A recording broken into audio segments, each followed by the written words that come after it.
Welcome back to the first Thursday night sports show of the year. I'm your sports anchor, Jared Stratton, and I am surprised it put me dancing on live television.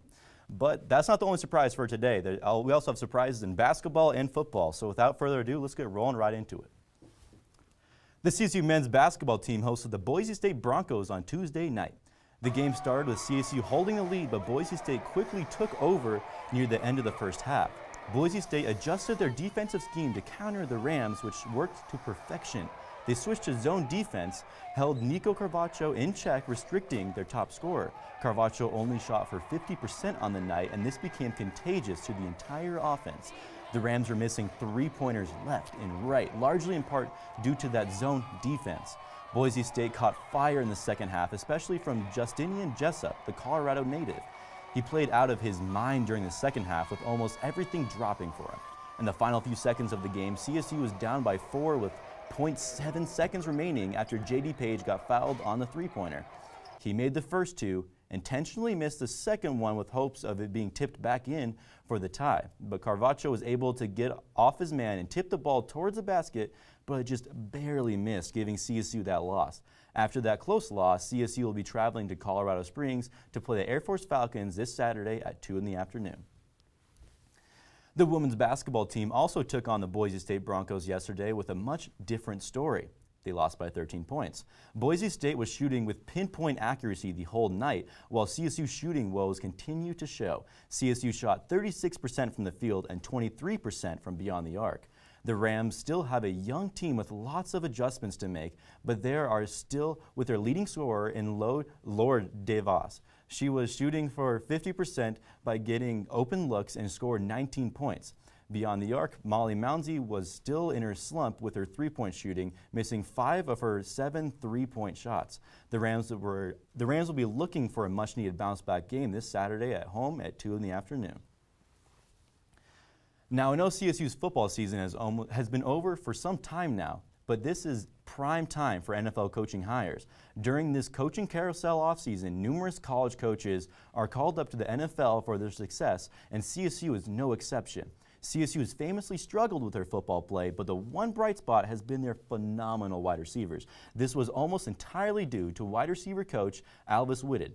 Whitted has coached NFL wide receivers Michael Gallup and Rashard Higgins, and last season he coached the beastly duo of Olabisi Johnson and Preston Williams.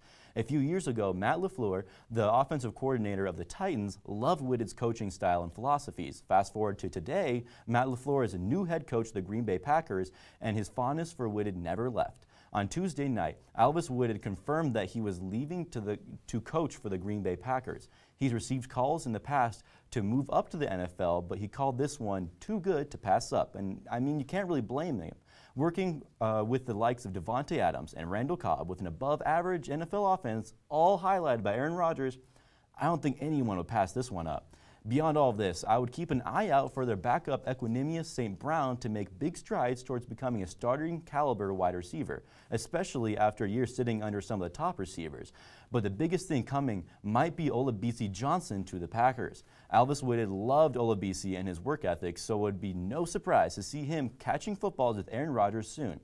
We'll have to see how it all pans out this upcoming season, as well as who Mike Bobo will bring in to replace them.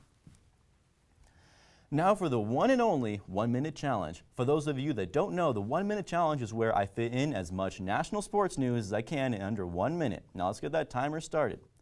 Now let's start with the NBA. Anthony Davis reportedly asked to be traded to the Contender, and the Lakers are the #1 suitor. Apparently the Lakers, they're saying that it's a now or never situation.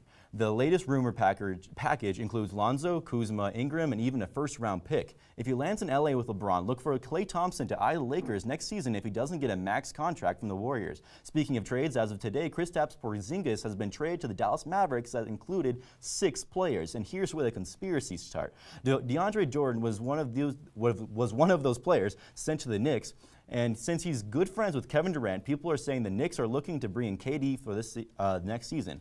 Rookie Luka Doncic might have known all about this trade, but that'll never officially be announced. Regarding college football, Missouri has been suspended from the postseason due to academic fraud, but quarterback Kelly Bryant said he would stay. And speaking of Missouri football, quarterback Drew Lock is going to the NFL with the Broncos in sight. And this draft is highlighted by a lot of players, but Drew Lock might be the one for the Denver Broncos. And it looks like I went overtime, and dang, I guess you got to lose some to win some. So I guess there's always that.